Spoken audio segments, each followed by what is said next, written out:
Good afternoon, everyone. Today I'm joining a YES activity, and we are currently going to visit the 5 Mills. And we walk past this super beautiful spot. This is the Mills. The exhibition is on the third floor. 咁就可以寄錢啦。我想問下呢度係咪可以錄影到添？我想問下係咪係人都入得呢個？要預約咗先可以入嚟。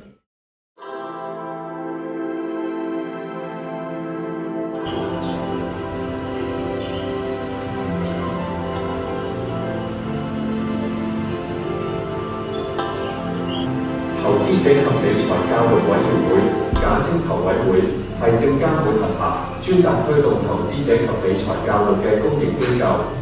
等陣我哋會分組，各組都會有一塊田以及一啲耕作工具。遊戲規則好簡單，就係盡量種多啲農作下你哋想種嘅農作物，就係希臘常見嘅金融產品俾大家選擇，分別係銀行存款、債券同股票。銀行就會俾利息你，主要分為活期存款同埋定期存款。活期存款你可以隨時拎返錢出嚟，而定期存款就要到期先攞得，例如半年或1年。當然，定期嘅利息會比活期高。債券係企業或政府為咗籌集資金而發行嘅債務工具。如果你買債券，實際上係借錢俾發債機構。例如市民購買香港政府發行嘅 iBond 或者綠色債券，就等於借錢俾香港政府。發債機構會喺指定日期還錢同支付保證利息。除咗持有債券至到期日，你亦可以喺市場上出售或購買債券。股票係一間公司嘅擁有權份額。如果你買股票，你就係相關公司嘅股東，而作為股東，你可以分享公司嘅利潤。你可以喺交易所買賣唔同公司嘅股票。股票及債券價格可升可跌，佢哋嘅回報存在不確定性，即係風險。如果從風險與回報嘅角度比較呢3種產品，銀行存款好安全，基本上冇乜風險，但回報亦較低。債券風險會高一啲，但同時潛在回報亦較高。而股票就係3者中風險最高嘅一個，當然佢哋嘅潛在回報亦係3者中最高。呢個只係一個整體概念，實際上唔同嘅債券同股票嘅風險及回報可以有好大差距。佢哋同時受外在因素，例如公司本身，同埋內在因素，例如經濟環境、政府政策所影響。等陣間，每一組都可以自由決定將錢放喺邊種產品度。創業嘅時候咧，先需要買住嗰個產嘅啫。經濟欣欣向榮，市民收入上升，投資者對前景感覺樂觀。緊縮貨幣政策，市場流動性大減，投資者紛紛改持現金。我哋升咗，我哋最尾啊應該。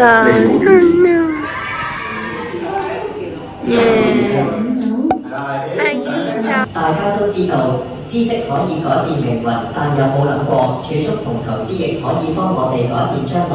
喺剛才遊戲入面，大家努力耕種，而喺現實生活中，儲蓄同投資亦可以幫我哋達成唔同嘅人生目標。但係投資唔係發達嘅捷徑，因為投資一定有風險。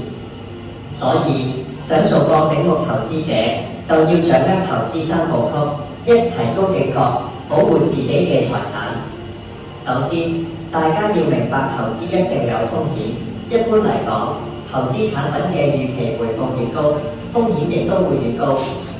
所以唔存在高回報但低風險嘅投資。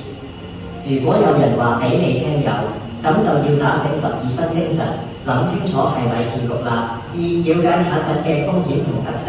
市場有好多唔同種類嘅投資產品，各有唔同特點同風險程度。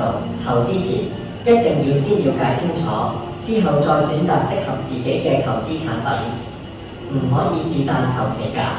3、反思自己嘅投資行為同態度。投資可以幫我哋增加財富，但唔係發達捷徑。如果抱住賺快錢嘅心態，反而更加容易蝕錢。投資唔係打機或者玩遊戲，如果虧損嘅話，就係真金白銀嘅損失。所以我哋必須有正確嘅態度。Music。投資人投位會資訊幫到你，投資應該先警覺，先了解，先諗。